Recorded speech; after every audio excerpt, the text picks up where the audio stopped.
Welcome back to the channel, guys. Today I'm showcasing the Wii U version of Batman Arkham Origins, a game a lot of people probably have slept on. Now, interestingly enough, I only recently watched The Batman, and it made me think a lot that both Arkham Origins and the latest Batman movie are much closer to the comics than I actually realized. So when we look at Arkham Origins and why people may have overlooked it, the two primary reasons I can really see is, one, it released too close to Arkham City and maybe people were a bit burnt out by the formula. And then the second aspect is that Kevin Conroy didn't actually do the voice of Batman. In this game, it's actually done by a notable voice actor called Roger Craig Smith. And from my perspective, I think he does a commendable job at Batman, and he does add his own gritty layer to that Batman tone that actually suits this game specifically. Anyway, moving on to the game itself, this is going to be a spoiler-free look at the game, so I'm not going to spoil any aspects of the story. What I'm going to do is I'm going to drill into the Wii U aspects and also, comparatively speaking, between the Xbox 360 and PS3. So from a combat perspective, it keeps that same style of combat scenario versus stealth elements. So in this case here, a lot of the strike systems, the combat systems, the counter-attack systems, they're very, very much lifted from Arkham City and Arkham Asylum. If you've played them before, you'll know what you're in for here. I did find some of the combat scenarios a lot more challenging due to a higher variety of enemies, especially in large combat scenarios. The other thing I really like about this game is it does the boss battles really, really well, better than the first two games by far. Now the clip you're seeing here, I'm going to keep this really, really short, but bear in mind this is like early stage, half an hour into the game, so not really a spoiler to be honest. But moving on, audio wise is kind of again lifted from Arkham City. You get those big booming beats when you hit somebody in the face with a big massive punch.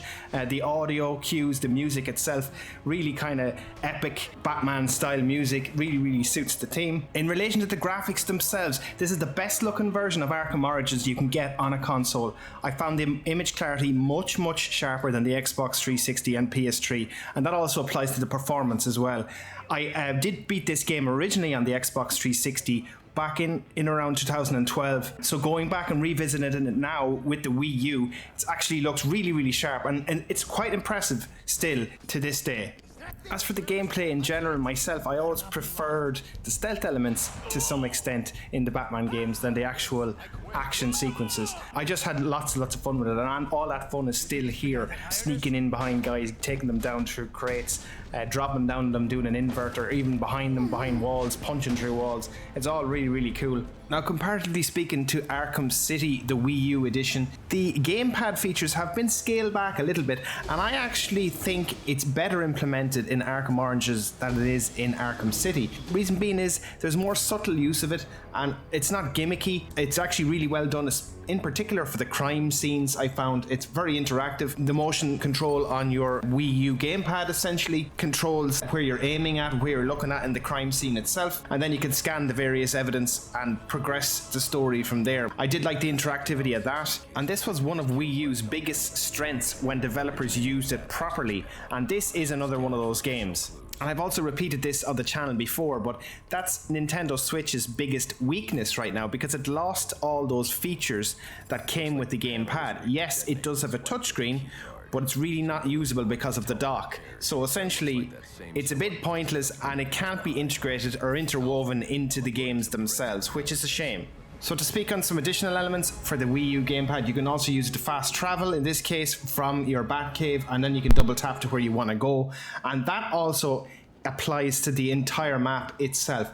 And I always find this a really, really great strength, not having to pause the game to access the map. And that is essentially what you're getting here, is you're getting the gamepad, you're getting the map live, and you can double tap essentially any points of interest, any collectibles, any mission objectives, etc. All can be done within the gamepad itself, and again without pausing that screen, which I find really, really enhances the gameplay. I don't like being taken out of the element, if that makes sense. I don't like it, just breaks the immersion for me somewhat when I have to pause and access a map, if that makes sense. But they are the strengths of the Wii U version, along with the graphics. The one little minor niggle I might might have is if you're using the gamepad, it does take a little bit of time to get used to the combat because of the wider range of the analogs essentially, but when you get used to it, it plays really smoothly. You could play this with a Pro controller as well, but the problem is you're going to lose the whole interactivity with the gamepad itself, which to me, I think you're missing out on that. But anyway guys, that's it for today's video. I hope you liked my look at the Wii U version of Arkham Origins. Don't sleep on this game, it's great, and I'll see you in the next video. Thanks for watching.